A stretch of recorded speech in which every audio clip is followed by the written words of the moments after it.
ఆచి చికెన్ మసాలా.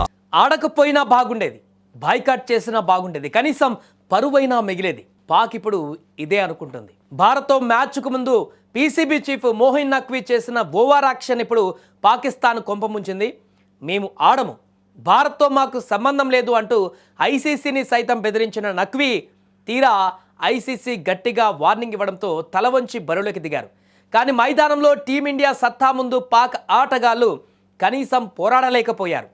ఇప్పుడు పాక్ అభిమానులు ఏమంటున్నారంటే, అంత డ్రామా చేసి చివరకు ఇలా భారత్ చేతిలో దారుణంగా ఓడిపోయి పరువు పోగొట్టుకోవడం కంటే అసలు మ్యాచ్ ఆడకపోయి ఉంటేనే బాగుండేదని కన్నీళ్లు పెట్టుకుంటున్నారు. కొలంబో స్టేడియంలో పాక్ ఆటగాళ్ల ముఖాలలో స్పష్టంగా కనిపించిన భయం ఓటమి తర్వాత కన్నీళ్లుగా మారింది. భారత్ నిర్దేశించిన 176 పరుగుల లక్ష్యాన్ని ఛేదించలేక భారత బౌలర్ల ధాటికి ఒక్కొక్కరుగా పెవిలియన్ బాట పడుతుంటే పాక్ డ్రెస్సింగ్ రూమ్లో నిశ్శబ్దం అలుముకుంది. నఖ్వీ చేసిన రాజకీయాల వల్ల ఒత్తిడిలో బరిలోకి దిగిన ఆటగాళ్లు ఇప్పుడు మైదానంలో తలవంచుకొని నిలబడవలసి వచ్చింది. 61 పరుగుల భారీ ఓటమి తర్వాత పాక్ డకౌట్లో ఆటగాళ్ల కళ్ళల్లో నీళ్లు తిరగడం చూస్తుంటే భారత్ దెబ్బ ఎలా ఉంటుందో మరోసారి అర్థమైంది. పాకిస్తాన్ క్రికెట్ చరిత్రలోనే ఇది అత్యంత అవమానకరమైనటువంటి రోజు. మేము రాము, మేము ఆడము అని భీష్మించుకు కూర్చున్నప్పుడు కనీసం ఏదో ఒక సాకు ఉండేది. కానీ మైదానంలోకి వచ్చి భారత్ చేతిలో చిత్తుచిత్తుగా ఓడిపోయిన తర్వాత ఇప్పుడు ప్రపంచం ముందు పాక్ నవ్వుల పాలైంది. 114 పరుగులకే చాప చుట్టేసిన పాక్ జట్టును చూసి ఆ దేశ ప్రజలే చీత్కరించుకుంటున్నారు. ఆడలేకపోయినా బాగుండేది, అనవసరంగా భారత్ చేతిలో తన్నులు తిని మరీ ఓడిపోవడం ఎందుకు అంటూ సోషల్ మీడియాలో పాక్ అభిమానులు తమ బోర్డు పైన విరుచుకు పెడుతున్నారు.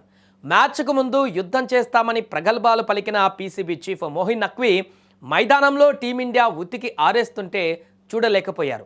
మ్యాచ్ ముగియే కంటే ముందే తన జట్టు ఓటమి అంచనా ఉందని తెలియగానే కనీసం ఆటగాళ్లకు ధైర్యం చెప్పకుండానే స్టేడియం నుంచి కారులో పరుగులు తీశారు. బోర్డు చీఫ్ బాధ్యత రాహిత్యంగా పారిపోవడం పాక్ క్రికెట్ పతనానికి నిదర్శనం అంటూ నెటిజన్లు ఇప్పుడు విమర్శలు గుప్పిస్తున్నారు. అలాగే వరల్డ్ కప్ వేదిక ఏదైనా కూడా ఫలితం మాత్రం ఒకటే. టీ20 ప్రపంచ కప్లో భారత ఆధిపత్యం ఇప్పుడు 8-1కి చేరింది. ఇంత అవమానం జరిగిన తర్వాత అయినా పాక్ క్రికెట్ బోర్డు తన పద్ధతి మార్చుకుంటుందా, లేక మళ్ళీ బాయ్కాట్ అంటూ కొత్త డ్రామాలకు తెరతీస్తుందా అనేది ముందు చూడాలి. ఏదేమైనా కూడా ప్రస్తుతం పాకిస్తాన్ ఆటగాళ్లు మాత్రం తీవ్ర నిరాశలో ఉన్నారు. అదేవిధంగా అభిమానులు చేస్తున్నటువంటి కామెంట్స్ అయితే సోషల్ మీడియాలో వైరల్గా మారుతున్నాయి. పాకిస్తాన్లో ఉన్నటువంటి మాజీ క్రికెటర్లు కూడా ఉతికారేస్తున్నారు ఇప్పుడు పాకిస్తాన్ క్రికెటర్లని, అదేవిధంగా పీసీబీ చైర్మన్ని. షోయబ్ అఖ్తర్ అయితే పీసీబీ చైర్మన్ పైన ఘోరంగా విమర్శలు చేశారు. షాహిద్ అఫ్రీది కూడా తన అల్లుడైనటువంటి షాహీన్ పైన కూడా విమర్శలు చేశాడు. బాబర్ని, షాహీన్ని, షాదాబ్ని వెంటనే టీం నుంచి తొలగించాలంటూ కూడా ఆయన చెప్పినటువంటి పరిస్థితి ఏర్పడింది. ఏదేమైనా కూడా పాకిస్తాన్ క్రికెట్ నిన్న దారుణమైనటువంటి ఓటమి తర్వాత ఇప్పుడు డైలమాల పడింది.